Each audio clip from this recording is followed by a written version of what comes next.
Olá pessoal, meu nome é Ivone, a nossa matéria é Direito Administrativo, dando seguimento ao projeto entre o CEP e a Gazeta. É mais um aulão, mais um sabadão aqui no CEP, e a gente vai então tratar dessas questões que estão faltando aí. Os demais professores já entraram, já trataram de outros temas.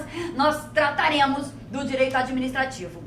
Voltando a lembrar, como já fiz no aulão da semana passada, que essa banca examinadora do Ministério Público, a VUNESP, é uma banca boa, é uma banca conhecida, é uma banca organizada, mas ela realmente se preocupa muito com a literalidade das legislações que são pedidas. Inclusive na parte de direito, direito administrativo, por exemplo, nós teremos no conteúdo programático muita coisa diretamente ligada a legislações específicas. Então pediram, por exemplo, a lei de concessão e de permissão de serviços públicos. Pediram a lei dos consórcios públicos. Então eu pude perceber em várias questões anteriores que eu dei uma olhada da VUNESP, que normalmente, quando ela pede essa parte de consórcios públicos, por exemplo, a parte de concessões, as questões são extremamente literais. Isso significa dizer que toda a parte do conteúdo programático em que houver uma lei disciplinando a matéria, nós deveremos ter profundo conhecimento literal da legislação. Então eu tenho um sentimento que com esse conhecimento da legislação, nós já vamos abocanhar boa parte das questões. Eu diria que das questões de direito, uns 85%.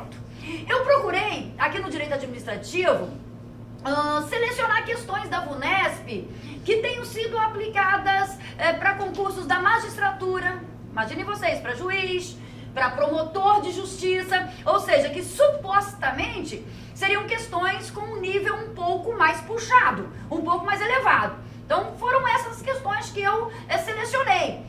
Embora mesmo desses concursos de um quilate um pouco avantajado, as questões são fáceis, As questões são fáceis, mas isso não é motivo para a gente se acomodar e achar que só os conhecimentos que já temos serão suficientes. A gente vai ter que dar uma olhada profunda na legislação. Vamos aí às questões.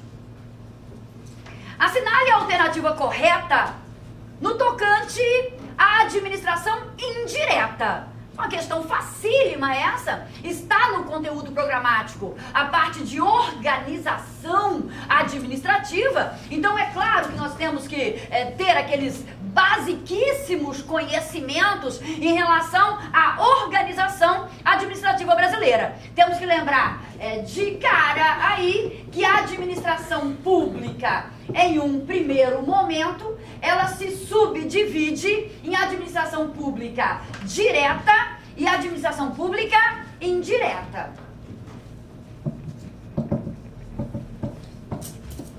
Temos que lembrar também que a administração pública direta, ela é exercida diretamente pelos entes políticos, União, Estados, Distrito Federal e municípios. Enquanto a administração pública indireta é aquela exercitada por algumas entidades dotadas de personalidade jurídica. As autarquias, as fundações públicas, as empresas públicas e as sociedades de economia mista. Só esse básico aqui, a gente já vai ter que ter a necessidade de lembrar dele para poder dar uma entrada aqui nessas questões. Vamos verificar.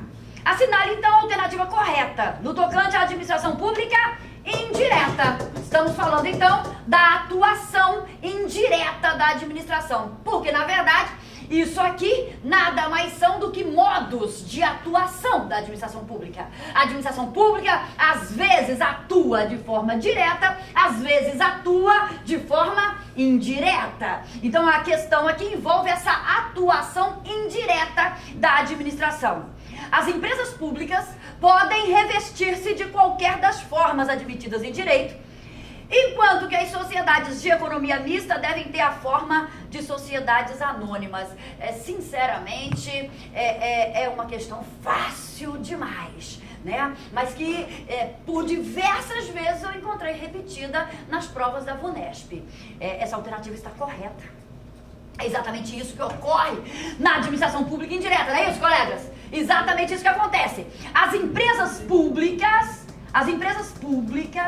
elas podem ser constituídas por qualquer forma admitida em direito. Inclusive, ainda que em tese, sob a forma de uma sociedade anônima. Não é verdade? A empresa pública admite qualquer forma prevista no direito. Então nós podemos, em tese, ter uma empresa pública constituída sob a forma de SA, sob a forma de uma limitada, sob a forma de uma comandita simples, ou sob a forma de uma comandita por ações, ou seja, qualquer forma que seja admitida em direito é possível para a constituição de uma empresa pública, ainda que em tese. Já de uma sociedade de economia mista, sabemos que o decreto 200/67 exige que a sua constituição seja sempre por forma de sociedade anônima.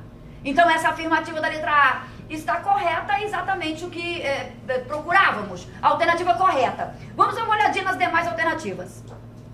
A administração indireta é o próprio Estado atuando, executando algumas de suas funções de forma desconcentrada. Está errado isso porque, primeiro, a administração indireta não é o próprio Estado atuando, é o Estado atuando, mas por intermédio de interpostas pessoas, não é isso? Então nós temos o Estado, que seria isso aqui, ó, a União, os Estados-membros, o Distrito Federal e os municípios. Então quando serviços são realizados de forma direta por essas pessoas, nós temos o Estado atuando. E por isso, chamada atuação direta, administração pública direta. Quando nós temos a chamada atuação indireta, não será o próprio Estado atuando. Será o Estado, sim, atuando, mas por intermédio dessas entidades dotadas, como já vimos, de personalidade jurídica. Beleza? Essa é a primeira situação. A segunda situação do erro dessa alternativa B é que está falando que essa administração indireta executaria algumas de suas funções de forma desconcentrada. E a bem da verdade, quando falamos em administração indireta, a figura que a gente tem que associar não é a desconcentração administrativa, mas sim a descentralização administrativa. Então são duas figuras que a gente sempre tem que ter em mente, porque absolutamente todas as bancas examinadoras, e a VUNESP não vai ser diferente, costumam questionar, né, sobre a diferença entre essas duas figuras no direito administrativo brasileiro. Descentralização versus desconcentração administrativa. Sabemos que a descentralização, ela se difere da desconcentração, porque quando falamos nessa figura aqui da questão, a gente tem que pensar que é um fenômeno que ocorre internamente. A desconcentração é um fenômeno interno. Então, quando imaginamos a União totalmente estratificada. Na União nós temos os ministérios, temos as secretarias, né? As secretarias possuem suas chefias e assim diante. Ou seja, há toda uma estratificação da União.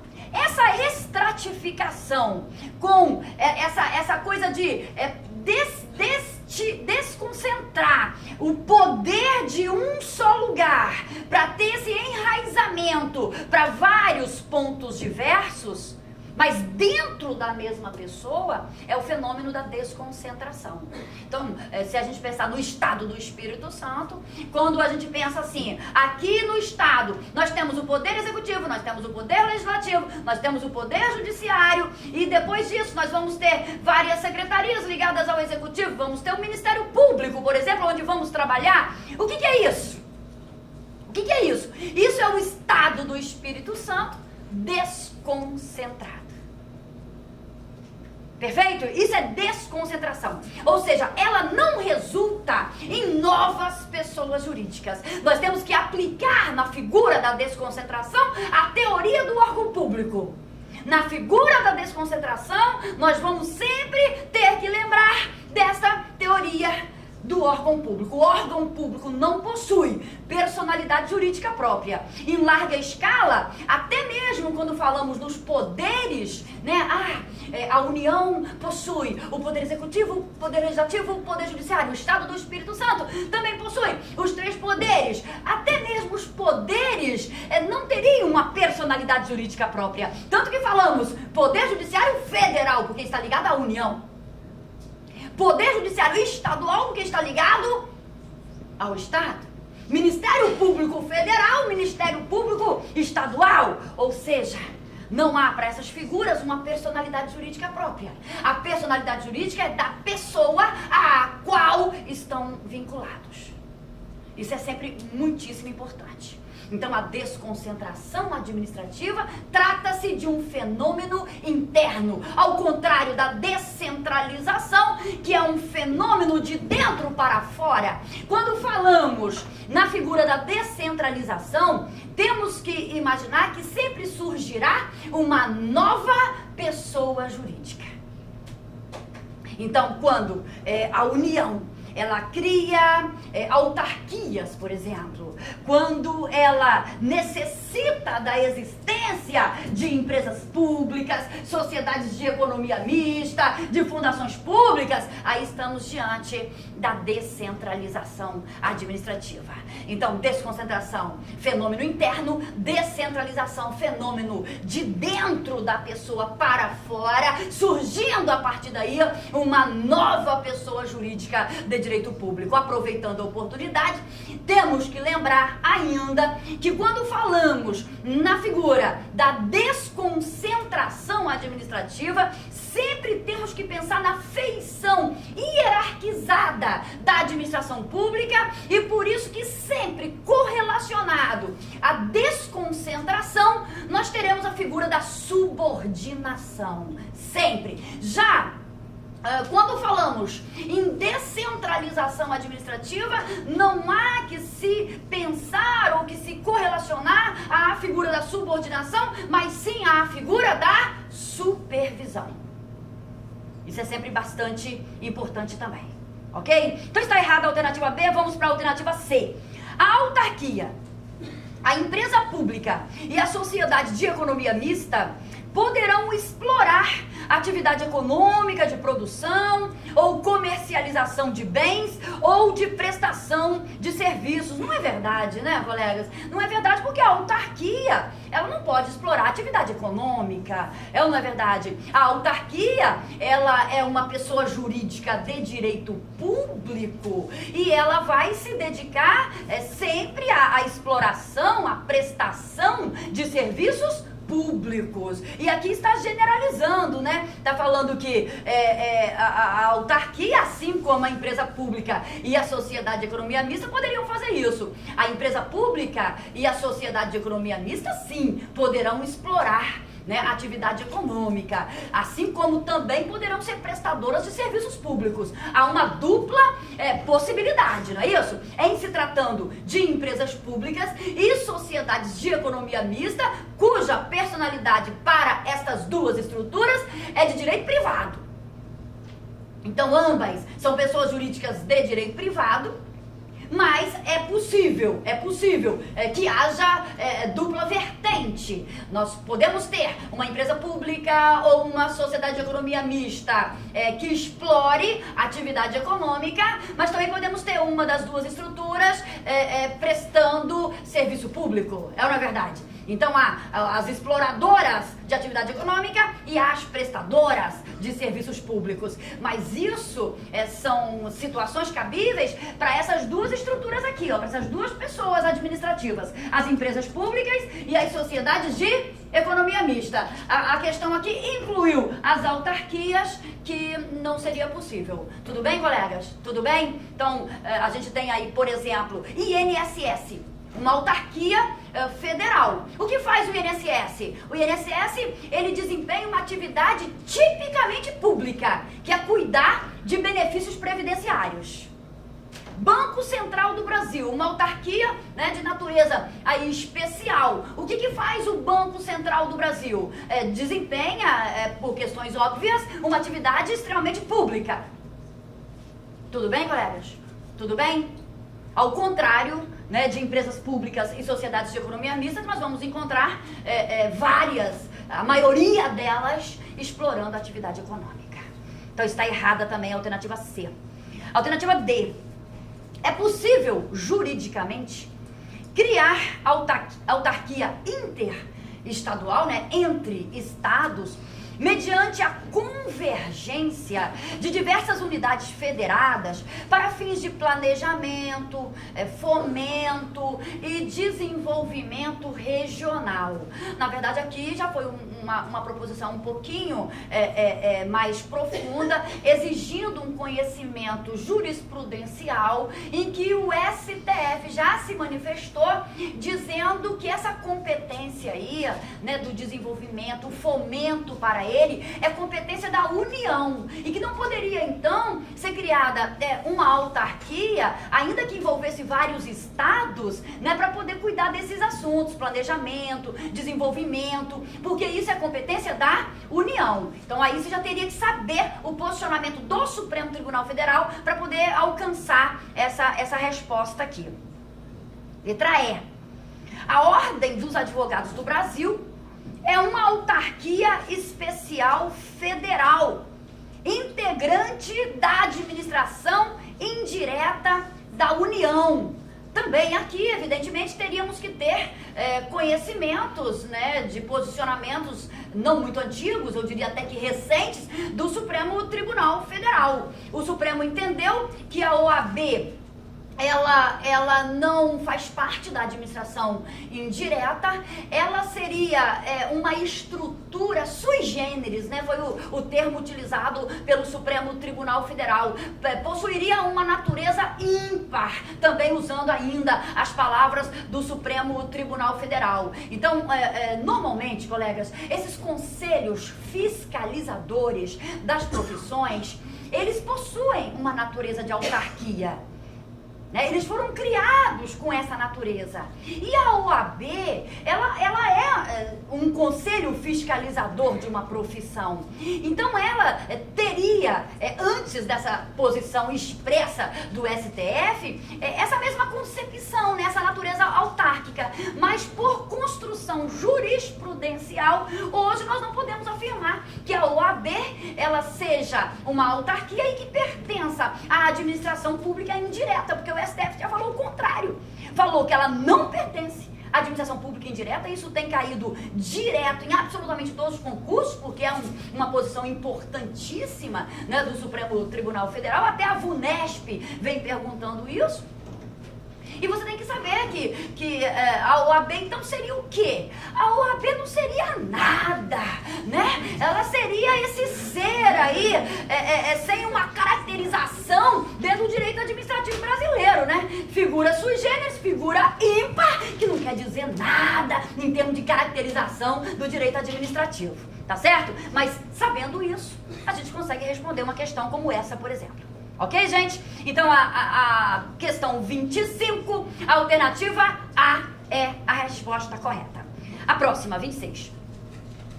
Sobre o regime jurídico das sociedades de economia mista, é correto afirmar que, devido à sua natureza híbrida, embora sejam pessoas jurídicas de direito público, não estão sob o controle do Estado. É fácil demais, porque o comando está falando de sociedades de economia mista. A alternativa A está dizendo que elas seriam pessoas jurídicas de direito público, que não é verdade, não é isso, colegas? As sociedades de economia mista são pessoas jurídicas de direito privado. E aí o erro da alternativa. Letra B.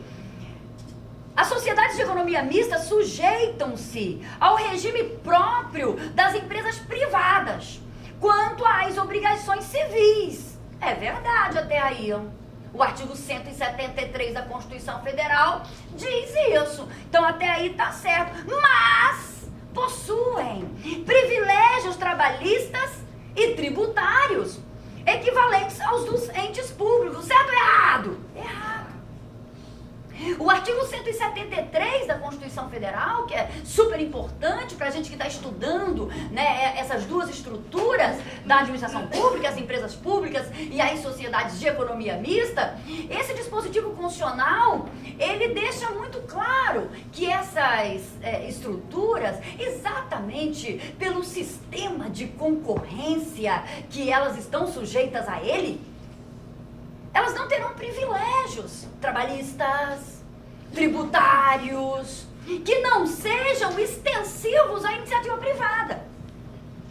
Então, se elas exploram a atividade econômica, embora façam parte da administração pública, elas não poderão ter esses privilégios, né, trabalhistas, tributários, porque aí feriria o sistema de concorrência. Essa é a ideia do artigo 173. Então, por exemplo, colegas, quando a gente estuda em direito tributário, a imunidade recíproca, né, que entre essas pessoas, União, Estados, Distrito Federal, municípios, não haverá instituição de impostos. Há uma imunidade recíproca entre eles.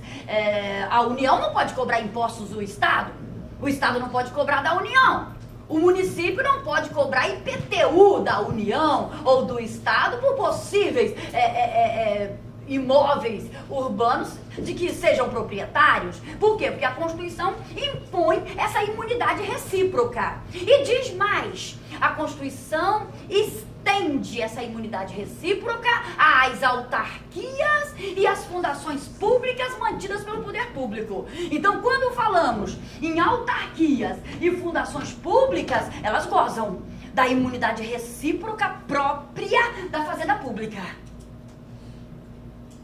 por expressa previsão do texto constitucional, colegas.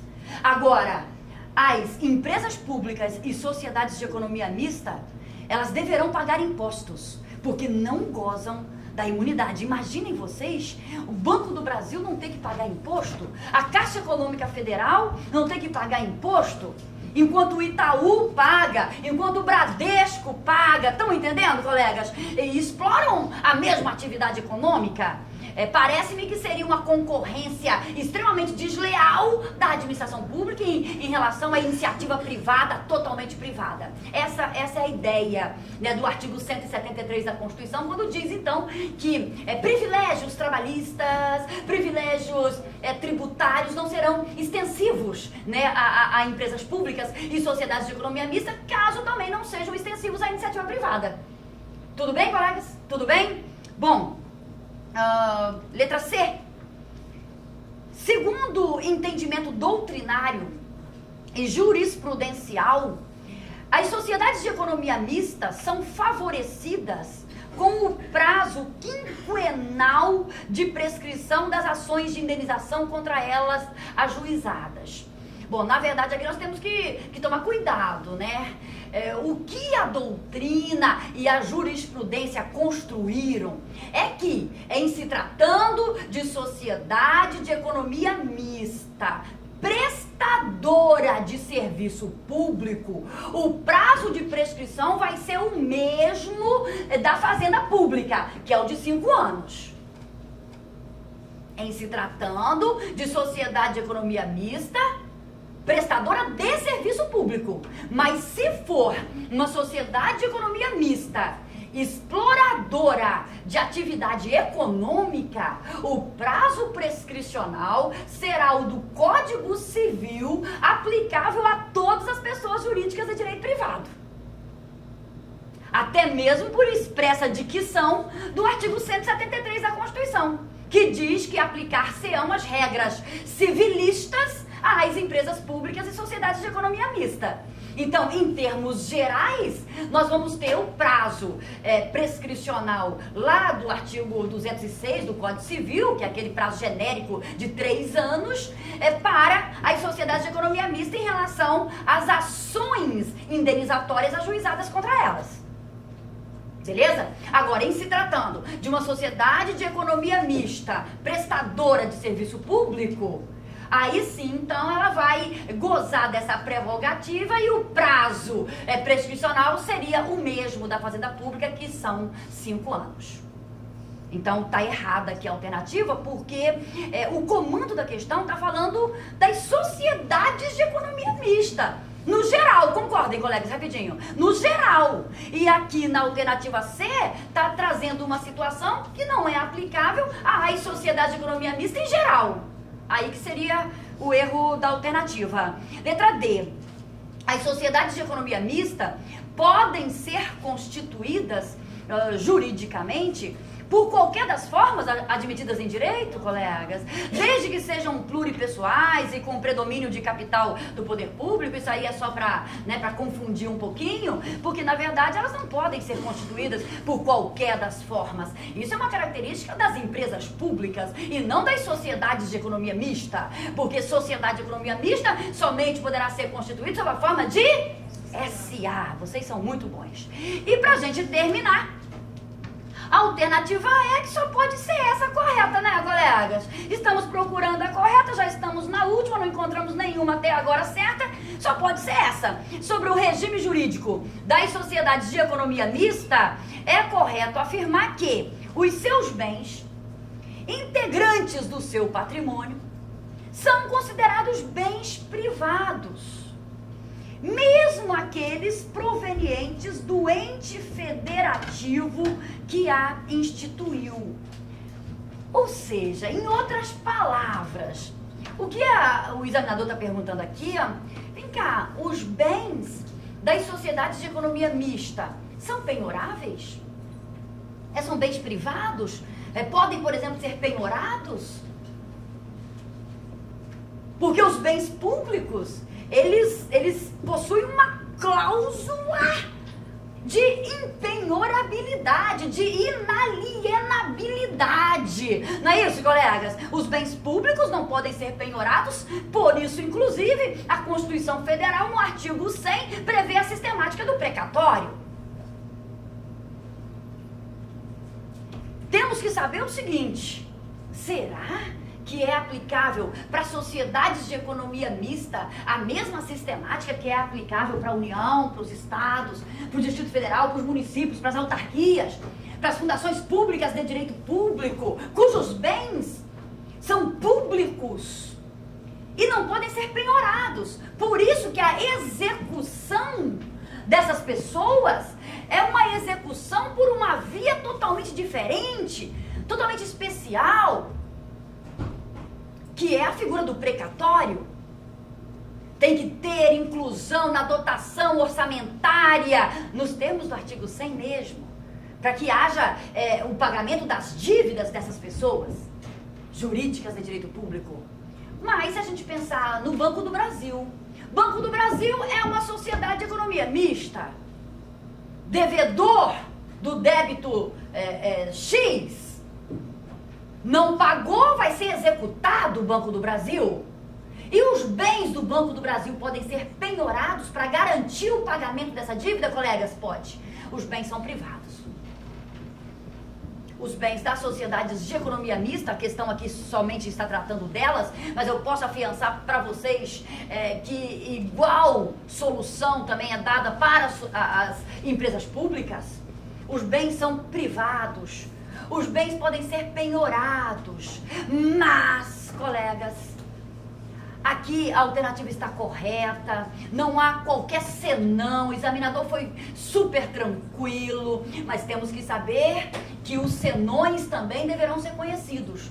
Embora os bens sejam considerados privados, logo podem ser penhorados, existem algumas decisões do Supremo Tribunal Federal, especificamente para algumas estruturas da administração pública, dizendo que os bens seriam públicos, como, por exemplo, ocorreu em relação aos Correios, em que o Supremo Tribunal Federal entendeu que os bens da empresa brasileira de Correios e Telégrafos seriam considerados públicos, porque o serviço que presta é um serviço público, é um serviço postal. Então aqueles bens que os Correios utilizam para desempenhar a sua atividade, né, que é a prestação do serviço postal, esses bens seriam considerados bens públicos, logo não poderiam ser penhorados, porque se fossem penhorados, poderia inviabilizar a prestação do serviço público. Então nós temos algumas situações pontuais que já foram decididas em casos concretos pelo Supremo Tribunal Federal.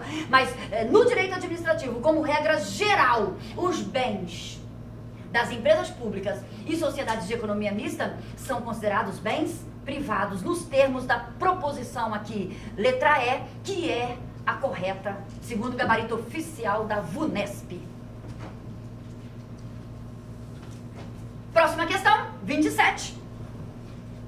Sobre o regime de concessão e permissão da prestação de serviços públicos adotado pela Lei 8987, é correto afirmar que... Bom, colegas, primeiro, antes de a gente começar a dar uma lida aqui nas questões, eu tenho que avisá-los que essa lei está no conteúdo programático do Ministério Público. O meu conselho maior é que ainda hoje você imprima essa lei 8987, é uma lei pequena, é uma lei que você consegue vencer uma primeira leitura em meia hora, e depois que você fizer a primeira leitura, segunda, terceira, quarta, 10ª leituras serão necessárias. Mas por quê? Porque eu não perderia tempo com leitura de doutrina. Eu leria apenas a lei seca, porque as questões todas, eu não encontrei nenhuma que fugisse disso. As questões todas conseguimos solucionar só com a literalidade da lei. Então, essa lei, Ivone, é muito importante? Claro, é uma lei que normalmente a gente estuda dentro de direito administrativo, quando estudamos serviços públicos. A gente estuda a concessão de serviços públicos, a permissão de serviços públicos, e é necessária, evidentemente, a leitura da lei de concessões. Então, é uma parte do direito administrativo que eu reputo importantíssima, e como pediram isso, não é muito comum pedir, né, essa lei nos conteúdos programáticos, o Ministério Público pediu, eu aconselho que a gente tenha bastante cuidado. E a gente teria como prever a questão? Olha, em se tratando de um cargo que não é para promotor de justiça, que não é para juiz, eu tenho o sentimento que eles vão ficar mais na diferença, né, entre concessão e permissão. Na diferença conceitual entre permissão e concessão. Eu tenho esse sentimento como professora, tá certo? E porque também vi muitas questões da VUNESP. Embora eu tenha selecionado algumas que entram também em temas um pouco diferentes disso. Mas eu tenho esse sentimento que a questão seria mais rasante. Então, é determinante que a gente saiba a diferença conceitual entre concessão e permissão. Por exemplo, a permissão, a gente sabe que para ela é exigida a licitação, mas a lei não exigiu a modalidade. Concessão também tem que ter prévia licitação, mas a lei exigiu a modalidade, que tem que ser concorrência. Então isso aí já é uma diferença, parece-me interessante, para essas questõezinhas da VUNESP. Então, para existir a permissão de um serviço público, tem que ser mediante licitação. A lei não exigiu a modalidade de licitação. A concessão também tem que ser mediante licitação. E a lei exigiu que a modalidade seja concorrência. Em relação à permissão, a lei diz que é celebrado a título precário. A permissão é celebrada a título precário. Isso significa dizer que a administração pública, a qualquer tempo, a juízo dela, pode retomar o serviço sem direito à indenização para o permissionário. Já a concessão não, né, colegas? Já a concessão não há que se falar em precariedade. Uma vez celebrado o contrato de concessão, em havendo a necessidade pública de retomada, sem qualquer culpa do concessionário, tem que ter prévia indenização. Então são diferenças conceituais que eu acredito que serão pontuadas nas questões. Vamos dar uma olhadinha e a gente faz outras pontuações. Considera-se permissão de serviço público a delegação a título precário, ok, mediante licitação, ok, da prestação de serviços públicos feita pelo poder concedente a pessoa física ou jurídica, ok? Que, aliás, é mais um dado diferencial importantíssimo entre permissão e concessão. Porque enquanto a lei diz que a permissão pode ser para pessoa física ou jurídica, a concessão pode ser apenas para a pessoa jurídica, né? Uma outra diferença importante. Então, feita pelo poder concedente a pessoa física ou jurídica que demonstre capacidade para seu desempenho por sua conta e risco. É a literalidade, para quem quiser anotar, do inciso 4º do artigo 2º da 8987. Que é de 1995. É a literalidade, não trocaram uma vírgula. Logo é a resposta certa. Logo é a resposta. Letra A. Essa questão caiu no concurso para promotor de justiça. Para vocês terem uma ideia. E caiu uma questão assim, literalidade. Então, partindo desse pressuposto, eu imagino questões ainda com nível de facilidade até maior para o nosso concurso. Vamos lá para a letra B. Não posso ficar falando isso, como isso vai ficar público e gravado no YouTube. A VUNESP pode falar, puxa vida, aquela professora está falando que as questões serão fáceis. Vamos fazer questões mais difíceis, né? Vamos parar de falar que serão fáceis. Porque, na verdade, o fácil, repito, só é fácil para o olho preparado. Né? Uma questão dessa é fácil para quem conhece a lei. E não é qualquer um que conhece essa lei. É ou não é verdade, colegas? É isso aí. Letra B. A letra A é a resposta correta, mas vamos dar uma olhadinha nas outras. As concessionárias de serviços públicos, de direito público e privado, nos estados e no Distrito Federal, são obrigadas a oferecer ao consumidor e ao usuário, dentro do mês de vencimento, o mínimo de 5 datas opcionais para escolherem os dias de vencimento de seus débitos. Não são 5, são 6 datas. Não são 5, são 6 datas. E isso está no artigo 7º-A da Lei 8987, literalidade também, mas aí eles mudaram, né? Não são 5 datas, são 6 datas. Então, é obrigatório que seja dada essa oportunidade para o usuário do serviço público, que ele tenha as opções de pagamento. Então, essas opções deverão ser, no mínimo de 6. Letra C. A tarifa do serviço público concedido será subordinada à legislação específica anterior. Já está errado isso aí, ó, porque não será subordinada. Não será subordinada. E aqui está será subordinada. É o primeiro erro. A tarifa do serviço público concedido será subordinada à legislação específica anterior. Errado até aí, ó. Porque não será subordinada. E sua cobrança não poderá ser condicionada à existência de serviço público alternativo e gratuito para o usuário. Outro erro, porque poderá ser condicionada. É a literalidade da lei, só que ele foi lá e fez esse trocadilho aí. Artigo 8º, parágrafo 1º, da 8987. Artigo 8º, parágrafo 1º. Eu estou tratando de dar uma localizada em vocês na lei. Vocês vão chegar em casa, vão pegar a lei, vão ler a lei, já vão começar a ter uma visão um pouco melhor em relação a ela. Isso para quem não a conhece. Eu parto do pressuposto, tenho vários alunos aqui que já tiveram aula, né, específica de serviços públicos, de concessão e permissão, conhecem muito bem essa lei. Então, para quem não conhece, também não tem mistério, é só conhecer a partir de agora. Letra D. A outorga de concessão ou permissão terá caráter de exclusividade. Está errado. Já está errado isso aí. Não terá caráter de exclusividade. Ou seja, um mesmo serviço público, colegas, ele pode ser concedido ou pode ser permitido para mais de uma pessoa. Pode ou não pode? Um mesmo serviço público pode ser concedido ou pode ser permitido para mais de uma pessoa. A não ser que haja alguma exigência de exclusividade, alguma situação especial. Mas, regra geral, não há exclusividade. Quem quiser anotar é o artigo 16 da 8987.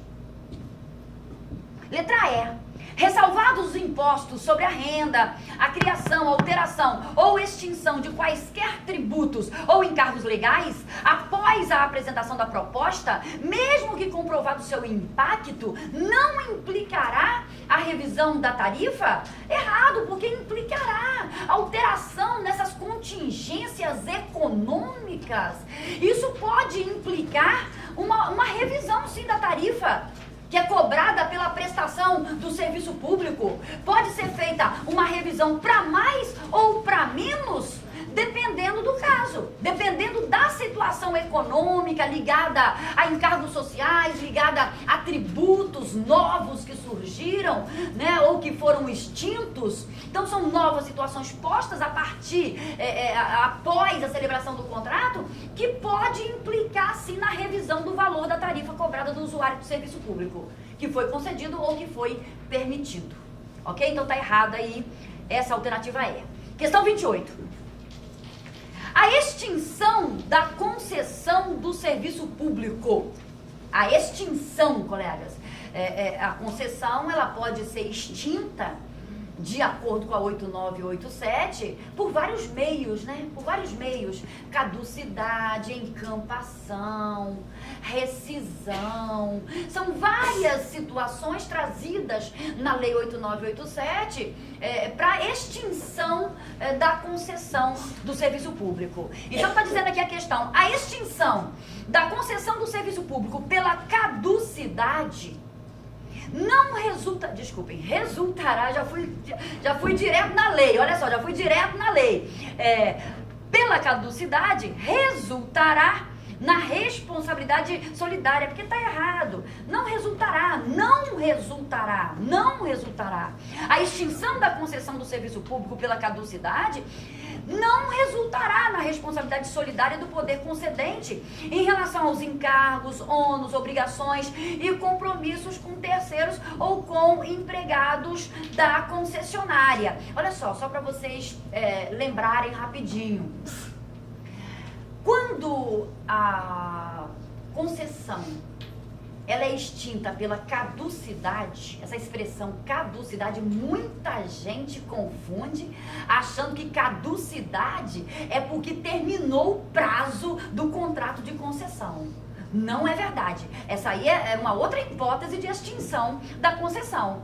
É pelo decurso de prazo. Então, se a concessão, vamos supor, o contrato foi celebrado por 15 anos e acabaram os 15 anos, vai extinguir a concessão pelo decurso do prazo contratual, ok? Caducidade não é por decurso de prazo. Nos termos da 8987, a extinção da concessão por caducidade é quando há um descumprimento contratual por parte do concessionário. O concessionário fez alguma coisa que ele não podia fazer. Então, a caducidade é uma forma extintiva, é como se fosse uma punição para o concessionário. É como se fosse, ok, colegas? É porque ele descumpriu cláusulas contratuais, por exemplo. E aí, então, a lei diz que, havendo a extinção da concessão pela caducidade, não haverá responsabilidade do poder concedente em relação a encargos trabalhistas, encargos tributários. Não haverá essa responsabilidade. Então a alternativa A está errada porque está dizendo que resultará na responsabilidade. Não é isso, colegas? Alternativa B. A extinção da concessão do serviço público pode ocorrer pela encampação. Com a retomada do serviço público pelo poder concedente, por motivo de interesse público, certinho até aí, gente, por motivo de interesse público, mediante lei autorizativa e sem pagamento de indenização. O erro está no sem pagamento de indenização, porque é com prévio pagamento da indenização. É o erro aí dessa letra B. Letra C. A extinção da concessão do serviço público autoriza a ocupação das instalações e a utilização pelo poder concedente de todos os bens reversíveis. É verdade. Essa aí que está correta é o artigo 35, parágrafo 3º. Artigo 35, parágrafo 3º da 8987. Então, uma vez extinta a concessão, o poder concedente está autorizado, né, a passar a utilizar todos os bens relativos àquela concessão. Letra D. Pode ocorrer pela rescisão do contrato por iniciativa da concessionária, no caso de descumprimento das normas contratuais pelo poder concedente, mediante notificação extrajudicial. Hein, gente? Notificação extrajudicial? Não, pode ser rescindido sim. Pode ser rescindido sim. O contrato de concessão no caso de descumprimento. Mas aí tem que ser proposta uma ação judicial.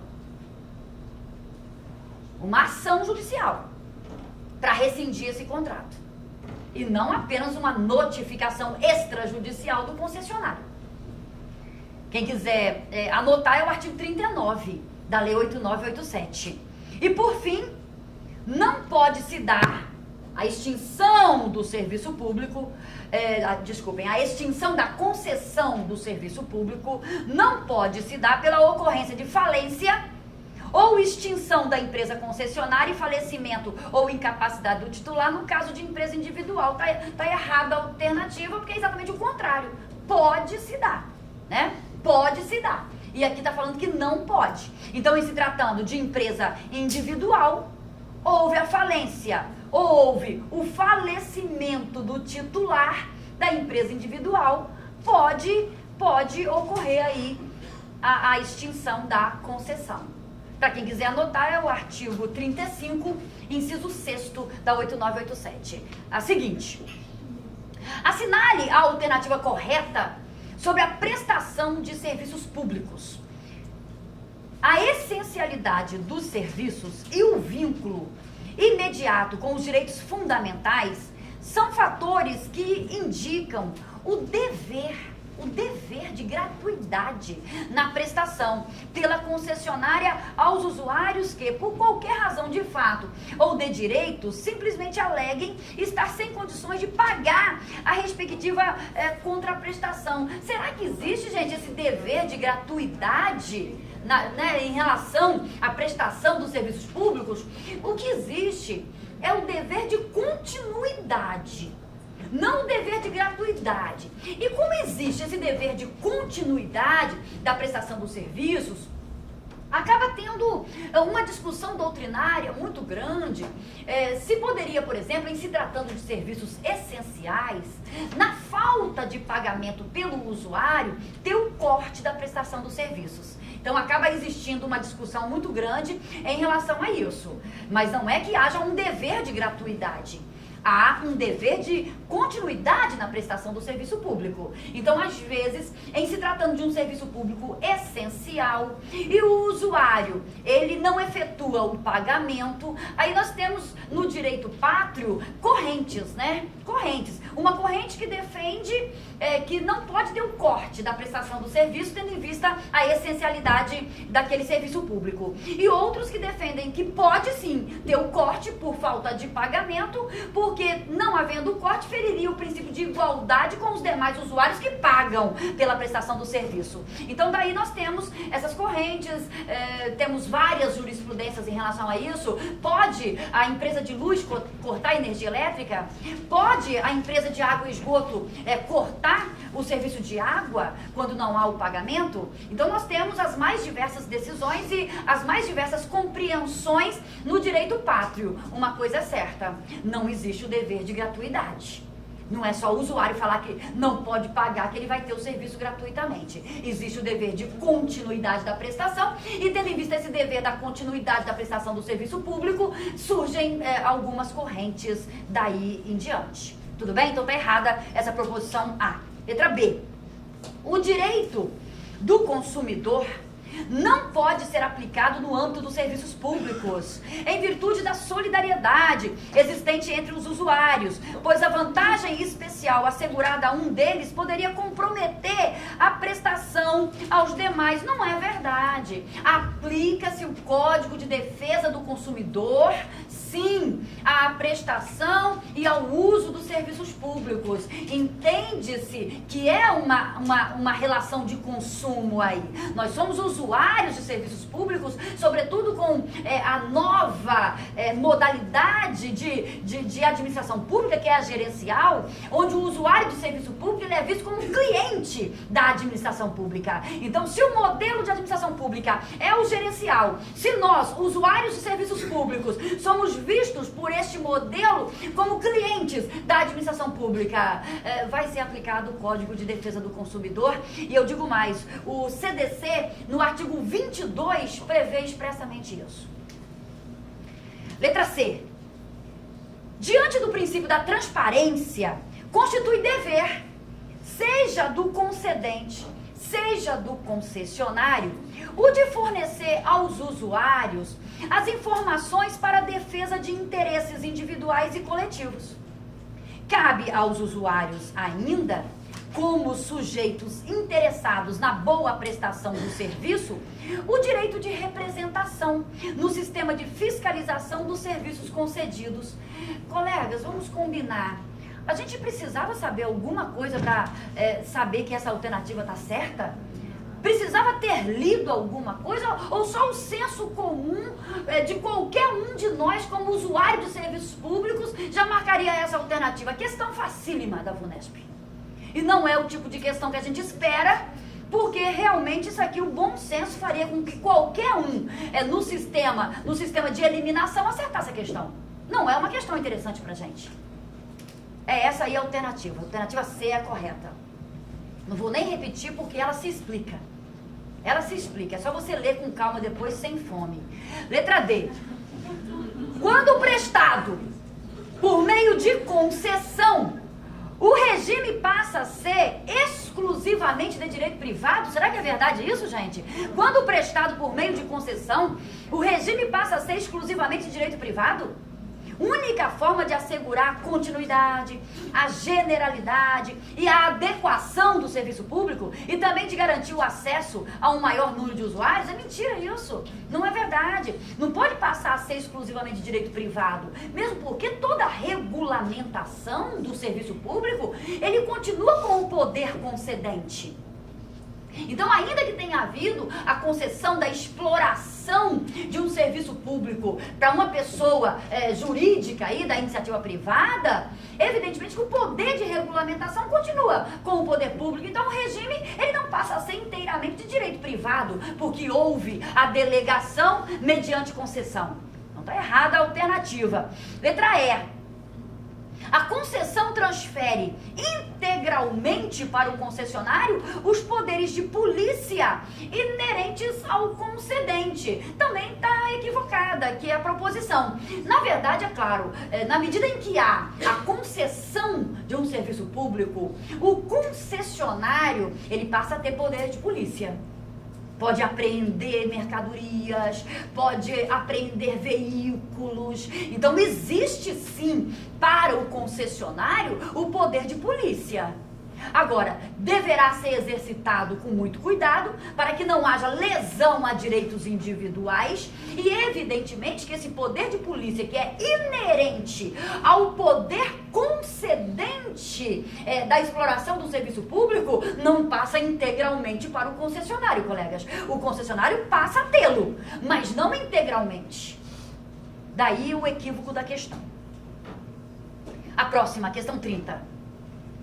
A delegação, a título precário, mediante licitação, da prestação de serviços públicos, feita pelo poder concedente à pessoa física ou jurídica, que demonstre capacidade para o seu desempenho, por sua conta e risco, com fixação de prazo, é uma permissão qualificada. Letra A é a resposta correta. E por que, colegas, que é chamada permissão qualificada? Porque aqui, no comando da questão, está falando que é com fixação de prazo. Então, quando a permissão, desculpem, ela é feita com prazo certo, a doutrina vai chamá-la de permissão qualificada, que, tendo em vista ser a título precário, a qualquer tempo a administração pública pode retomar o poder, que foi lá e permitiu, pode retomar. Sendo feita por prazo certo, essa precariedade, ela vai diminuir muitíssimo. Vai diminuir muitíssimo. Então, havendo a retomada por interesse público antes do prazo avançado, caberia a indenização. Por isso que essa permissão ela é chamada permissão qualificada. Porque, regra geral, a permissão ela não possui um prazo certo, exatamente porque ela tem essa precariedade. Pode ser retomada sem a indenização. Sendo qualificada, retomada antes tem que ter a indenização. Ok? Bom, há outras alternativas aí. O que eu acho interessante é você contrapor, como já conversamos, com a letra D, por exemplo, que é a figura da concessão. Então, a Lei 8987, ela traz um conceito, o que é permissão e o que é concessão. Já falei da importância de a gente fazer essa contraposição de ideias conceituais. E uma outra figurinha aí que pode chamar sua atenção é a letra E, que está falando da predestinação. É uma figurinha bastante conhecida no direito administrativo. Para quem não se recorda, a predestinação é quando existe a expropriação de um bem para uma finalidade X. Então, quando há uma desapropriação de um determinado bem, é porque havia uma finalidade já pré-concebida para aquele bem que está sendo desapropriado. Ok?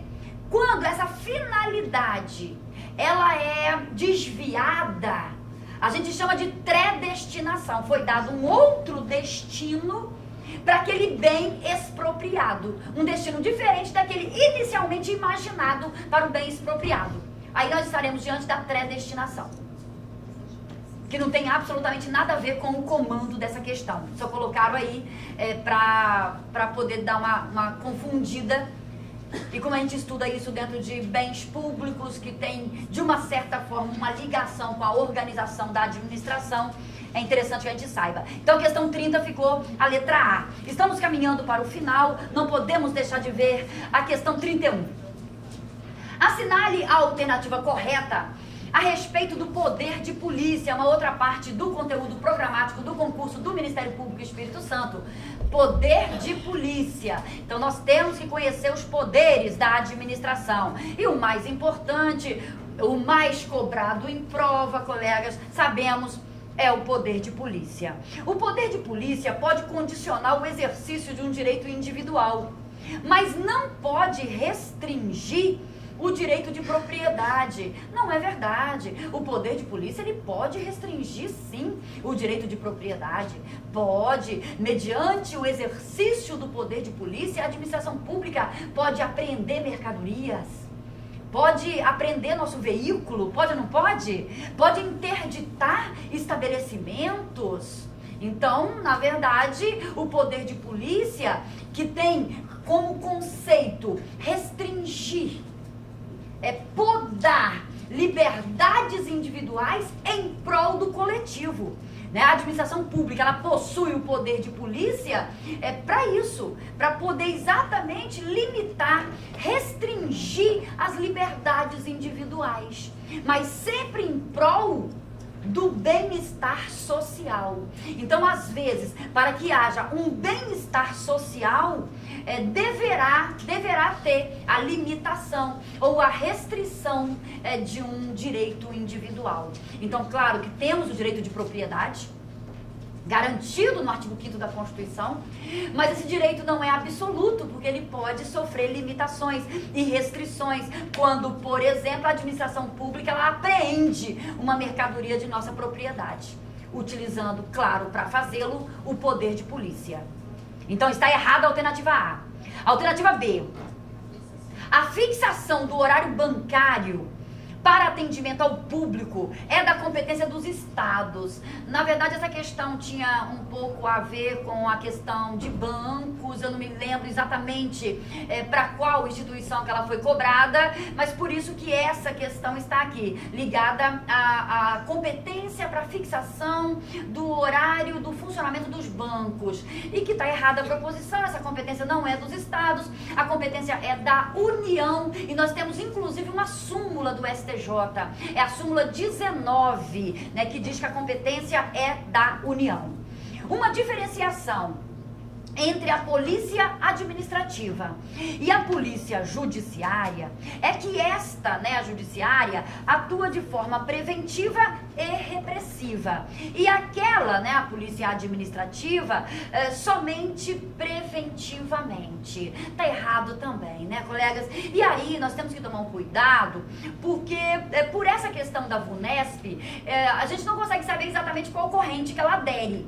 Eu até procurei outras questões sobre polícia administrativa, polícia judiciária, para ver se eu conseguia alcançar o raciocínio do examinador para poder passar para vocês. Mas infelizmente não encontrei outra questão que envolvesse esses temas para a gente poder formar nossa convicção em relação à banca. Porque nós temos uma corrente clássica que diz o seguinte: a diferença, uma das pelo menos mais pungentes, entre polícia administrativa e polícia judiciária é que a polícia administrativa ela vai atuar de forma preventiva, enquanto a polícia judiciária ela vai atuar de forma repressiva. Então, para existir a atuação da polícia judiciária, para essa corrente clássica, teria que ter existido um ilícito, porque ela só iria atuar repressivamente, enquanto a polícia administrativa, ela atua de forma preventiva.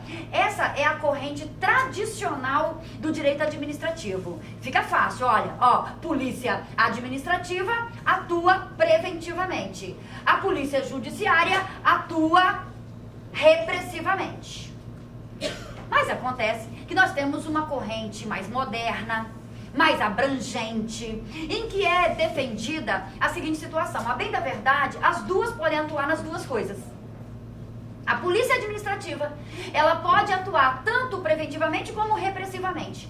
E a polícia judiciária, idem, pode atuar tanto preventivamente quanto repressivamente. Então essa é a corrente mais moderna do direito administrativo. Bom, o CESP, a ESAF, a Fundação Carlos Chagas e inúmeras outras bancas examinadoras adotam esse posicionamento modernoso. Ou seja, a polícia administrativa e a polícia judiciária, elas podem atuar nas duas fontes, tanto na preventiva quanto na repressiva.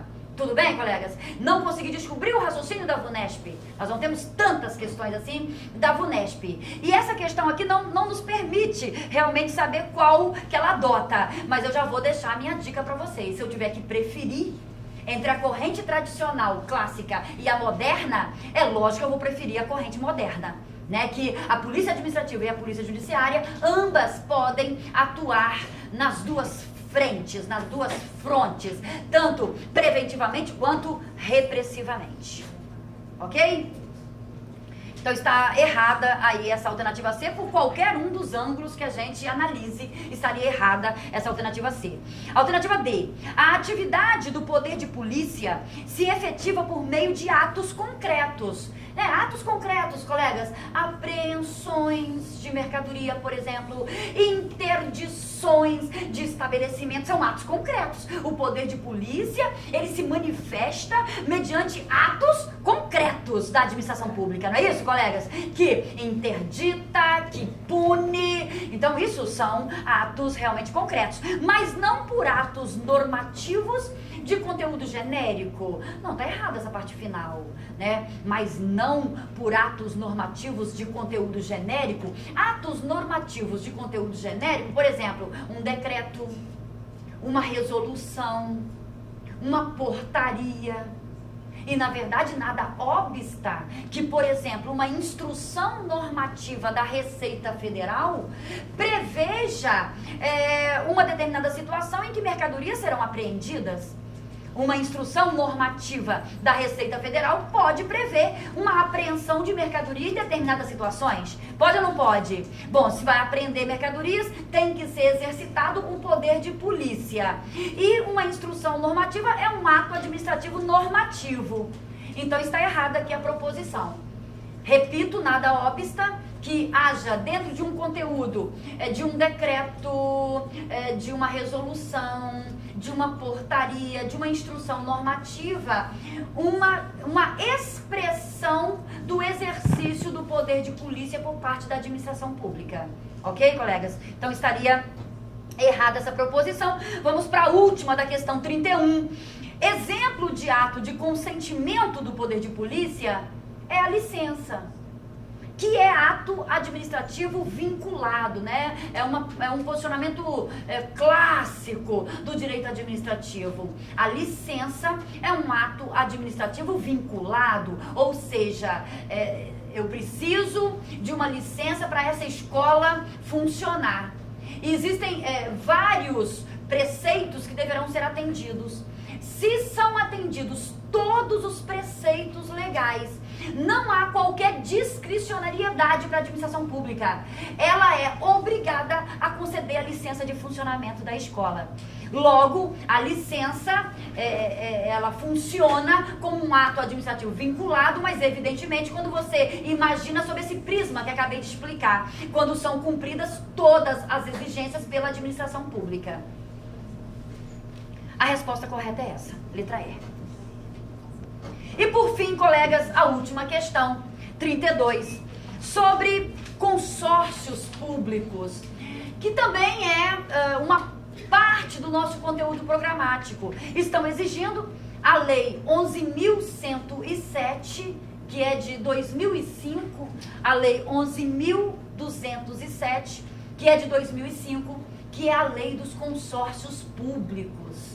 É uma lei um pouco mais complexa, eu diria, do que a lei de concessões, que é uma lei que você lê e você consegue entendê-la com muita facilidade.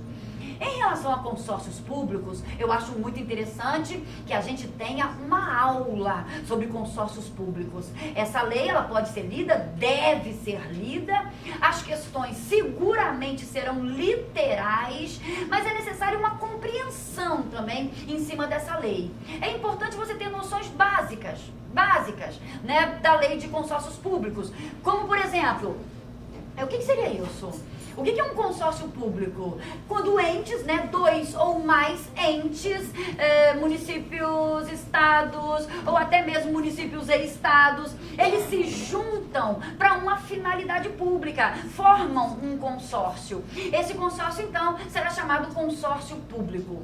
Esse consórcio público que vai ocorrer entre duas ou mais pessoas de direito público, ele pode ser constituído sob a forma de uma associação pública com natureza autárquica, ou então pode ser constituído na forma de uma pessoa jurídica de direito privado. Então existem duas possibilidades. O consórcio público, ele pode ser constituído na forma de uma associação pública, que aí a natureza vai ser de autarquia, ou então também pode ter a constituição de uma pessoa jurídica de direito privado. Em se tratando de consórcio público constituído na forma de associação pública, esse consórcio, ele vai fazer parte da administração pública indireta de todos os entes que estejam ali naquele consórcio. Então vamos supor, se o consórcio público foi feito entre os municípios de Vitória e Vila Velha. Vitória e Vila Velha. Estamos com um problema no pincel aqui. Bom, então, havendo o consórcio público entre esses dois municípios, foi constituído esse consórcio público sobre a forma de uma associação pública. Qual a consequência? A natureza é de autarquia desse consórcio público, é uma pessoa jurídica de direito público e esse consórcio, ele fará parte da administração pública indireta do município de Vitória e também do município de Vila Velha. Esses consórcios públicos, eles são constituídos para poder cumprirem interesses públicos, interesses comuns. É uma coisa bastante funcional na administração pública hoje em dia. E nós temos a lei, então, 11.207, que ela vai tratar só sobre esse tema. Ok? Está no nosso conteúdo programático. Lei 11.107. Lei 11.107. Sobre consórcios públicos, é correto dizer que os consórcios públicos serão realizados mediante constituição de autarquia. Na verdade, não é constituição de autarquia. Poderão ser constituídos na forma de uma associação pública cuja natureza será autárquica.